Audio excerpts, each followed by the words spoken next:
Selamat datang kembali di Laskar Film Channel, tempatnya alur cerita film. Masih menceritakan sebuah film inspiratif, kali ini saya akan membawakan alur cerita film yang berbeda, yaitu tentang sopir truk paling berani di dunia. Di wilayah dingin Amerika Utara, pengemudi melintasi jalan buatan di atas sungai beku, danau, dan lautan es, kurang lebih setebal 80 cm dengan kendaraan bermuatan 32 ton. Jalur lintasan ini sering disebut jalan es, yang sangat berbahaya. Pembicaraan di kalangan pengemudi menggambarkannya sebagai misi bunuh diri. Mike adalah salah satu sopir truk kontainer yang sudah berpengalaman.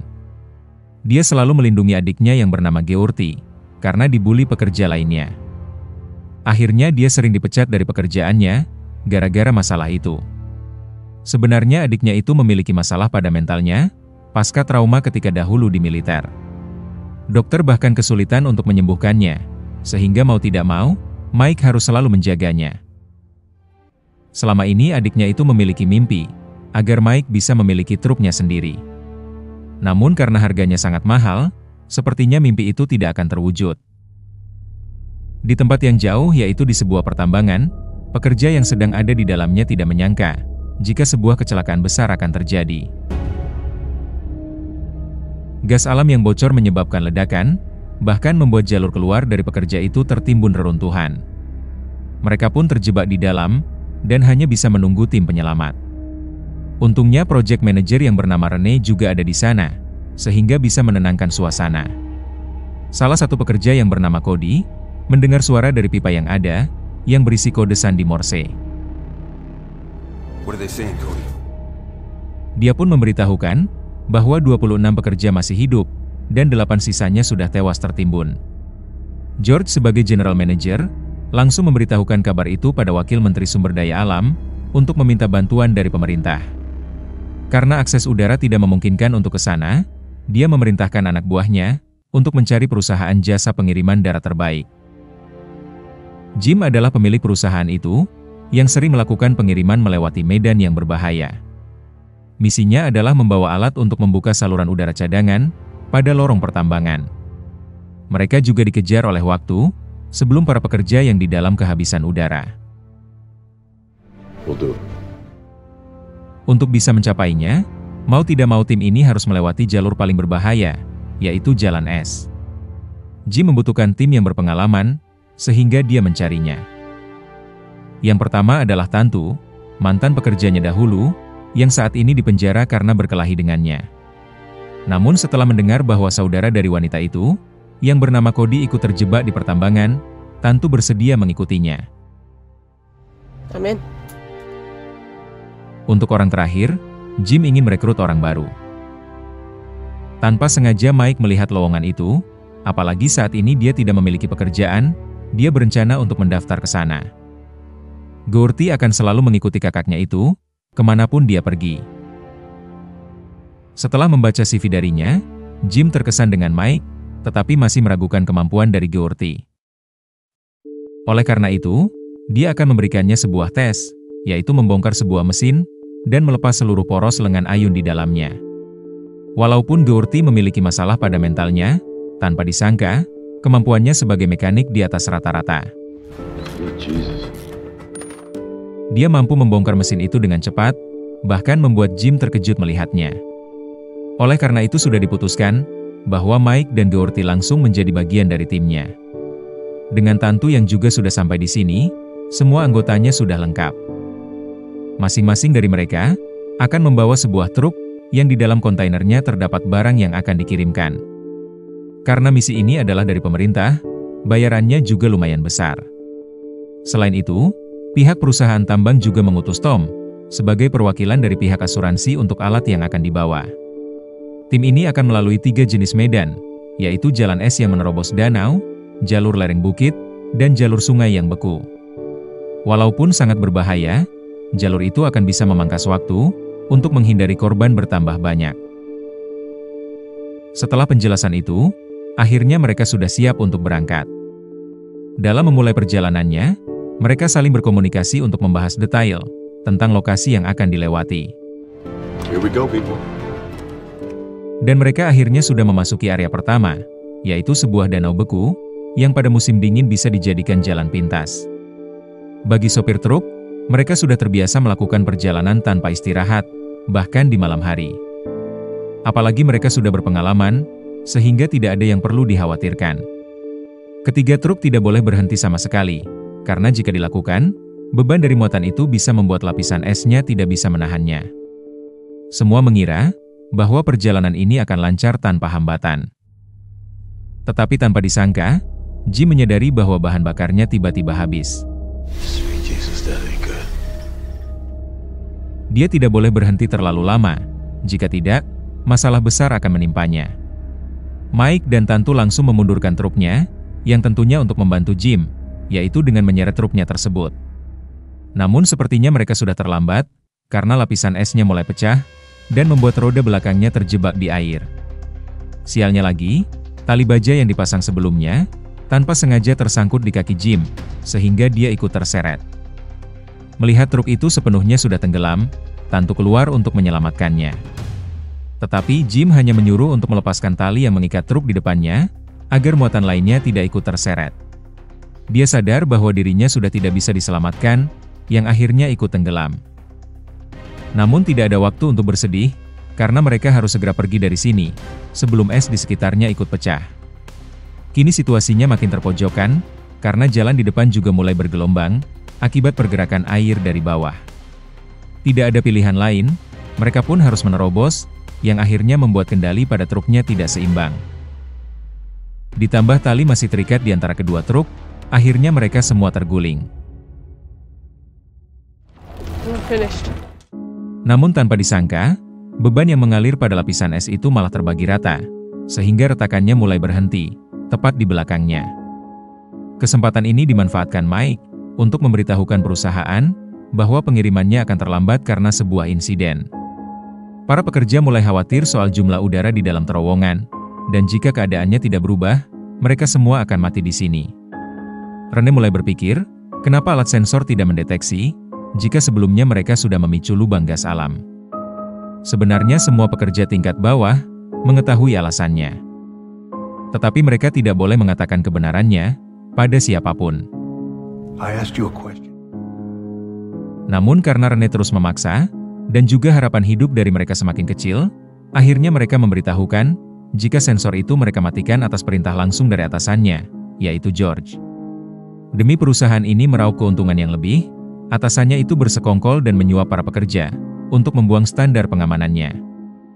Dan inilah yang akhirnya terjadi, sehingga saat ini George berpikir bagaimana caranya menutupi kejahatannya dari pemerintah. Di waktu yang sama, tiba-tiba Tom mendekati Mike dan mengatakan sesuatu. Kematian dari Jim bukanlah kecelakaan, tetapi semua sudah direncanakan seseorang. Dia curiga terhadap Tantu, karena selain masa lalunya pernah berselisih dengan Jim, hanya dia yang bisa mengutak-atik truk tersebut. I don't know what you're talking about. Namun Tantu menyangkalnya, karena alasannya ikut misi ini adalah, saudaranya yaitu Cody ikut terjebak di terowongan. Mike perlu menanyakannya dahulu dengan pihak perusahaan, dan sebelum itu, dia akan mengurungnya. Mike berpikir untuk terus melanjutkan pengirimannya, karena meskipun truknya terbalik, dengan cara yang dipakainya, semua bisa diberdirikan kembali. Tetapi tanpa disangka, ketika Mike dan Doherty memeriksa muatannya, Tom langsung menguncinya dari luar.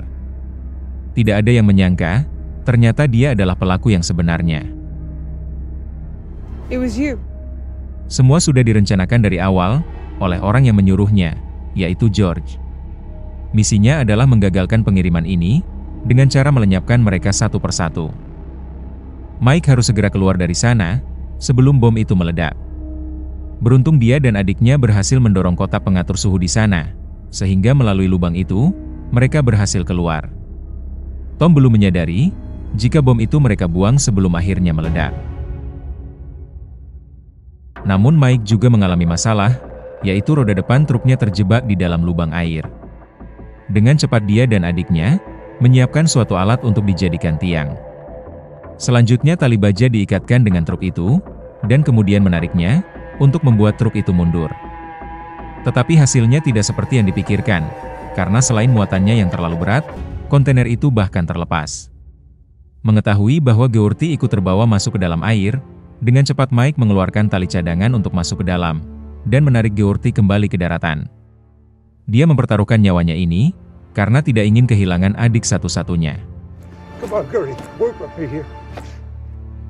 Beruntung Georti bisa diselamatkan, sehingga Mike merasa lega. Setelah semua yang terjadi, Mike sadar bahwa musuh yang sebenarnya adalah Tom. Dengan cepat dia bisa menebak konspirasi yang ada di belakangnya. Sekarang bukan hanya tentang pekerjaannya, tetapi dia akan menyusulnya untuk balas dendam. Saat ini Tom sudah ada di jalur darat, yang di tempat itu juga sudah ditunggu oleh bosnya, yaitu George. Dia memastikan bahwa semua sudah berjalan seperti rencananya, demi menutupi kejadian sebenarnya di pertambangan. Dan untuk Tantu, dia menyuruh Tom untuk membuat truk ini kecelakaan di lereng bukit yang akan dilewati. Tom sudah ada di tempat yang menurutnya ideal untuk lokasi kecelakaannya. Sayangnya Tantu sudah tersadar dan akhirnya mengetahui semua rencananya. Bahkan memanfaatkan Tom yang lengah, Tantu bisa mendorong dan mengambil alih truknya kembali. Tom yang di luar, dengan cepat memutus saluran bahan bakarnya, agar truk itu tidak bisa melarikan diri terlalu jauh. Dia dan anak buahnya tinggal membuntuti, dan menunggunya berhenti sendiri. Tantu mencoba menghubungi siapapun di radio, yang untungnya Mike juga sudah mendengarnya. Just hang on. We're coming. Tom kaget mendengar Mike masih hidup, sehingga dia menyuruh anak buahnya untuk menghentikannya. Dengan cepat mereka sudah menemukan Mike, dan mencoba untuk masuk ke dalam truknya. Mereka bahkan mulai memecahkan kacanya, sehingga perkelahian langsung terjadi. Sambil melawan, Mike harus terus menstabilkan truknya, agar tidak keluar dari jalur. Georti bahkan ditarik sampai terlempar keluar, dan harus menghadapi musuhnya sendirian.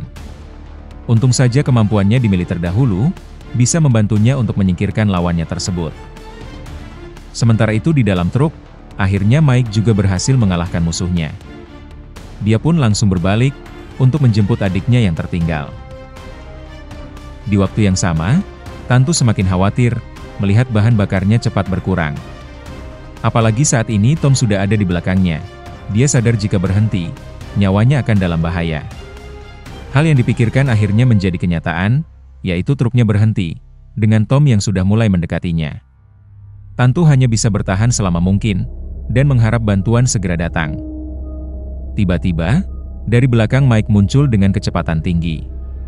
Melihat targetnya ada di depan, dia langsung menabrak Tom beserta mobilnya, dan membuatnya jatuh ke lereng yang terjal. Setelah semua yang terjadi, Mike meminta maaf pada Tantu, karena sebelumnya sudah menuduhnya. We seriously misjudged you. Sebelum hal buruk terjadi, mereka harus cepat pergi ke lokasi yang dituju. Tentu semua setelah Georti memperbaiki selang yang rusak, dan memberikan sebagian bahan bakarnya. Tanpa mereka sadari, hal yang ditakutkan kembali terjadi. Tom yang masih hidup, mulai menyiapkan rencana cadangannya. Dia langsung pergi ke atas bukit untuk meledakkannya, dan membuat salju longsor itu mengenai ketiga orang targetnya. Mike dan Tantu harus bergegas pergi, sebelum salju itu menimbun mereka semua. Mike berhasil melewatinya, tetapi sayang, sebagian dari truk Tantu terkena longsorannya. Dia pun langsung mundur dan mengecek, apakah Tantu sadar. Untungnya walaupun mengalami luka, nyawanya masih terselamatkan. Mike langsung membawanya ke truk miliknya, dan untuk satu-satunya muatan yang tersisa, dia sendiri yang akan mengambil alih. Dari awalnya ada 3 truk, kini hanya tersisa 1, oleh karena itu Mike tidak ingin gagal. Sementara itu George yang belum mendapat kabar dari Tom, mulai khawatir jika rencananya gagal. Tom sendiri juga belum menyerah, karena dengan 1 truk yang baru saja ditinggalkan, dia bisa memakainya untuk mengejar. Mike yang awalnya mengira semua rintangan sudah dilewati, ternyata melihat Tom yang kembali ada di belakangnya. Dia pun sadar, orang itu akan melakukan segala cara untuk menghentikannya. Sambil menstabilkan truknya dengan kecepatan tinggi, saat ini mereka sudah sampai di area terakhir, yaitu jalur es yang di bawahnya adalah sebuah sungai. Karena jalurnya cukup lebar, akhirnya Tom bisa membenturkan truk itu, untuk membuat mereka kehilangan keseimbangan. Mike sadar, jika situasi terus seperti ini, tidak akan ada yang selamat. Gertie, Gotta stick the wheel. Dia ingin menyelinap keluar untuk menghentikan Tom dari dekat. Ketika kedua truk mulai berdekatan, dengan cepat Mike melompat ke sana dan mencoba mengambil alih kemudinya. Sekarang truk yang dikendarai Geordi sudah berhasil lolos dan terus melanjutkan perjalanan. Sedangkan untuk Mike, dia akan melawan Tom dengan seluruh kekuatannya. Mereka bahkan sampai terlempar dari truk dan saling baku hantam di luar. Mike mencoba menghentikan Tom kembali ke truknya, agar orang itu tidak bisa mengejar kedua rekannya. Bahkan Mike berhasil naik lebih dulu, yang tentunya masih mendapatkan perlawanan. Tom yang licik bahkan sempat menipunya, dan menyerang dari pintu satunya. Untung saja Mike masih bisa melawan, bahkan berhasil membuatnya pingsan sesaat. Melihat lapisan es yang bergelombang, Mike ingin mengakhirinya. Dia menambah kecepatannya dan melompat keluar, untuk membuat truk itu beserta Tom terjebak di lapisan es yang hancur, dan ikut tenggelam ke dalamnya.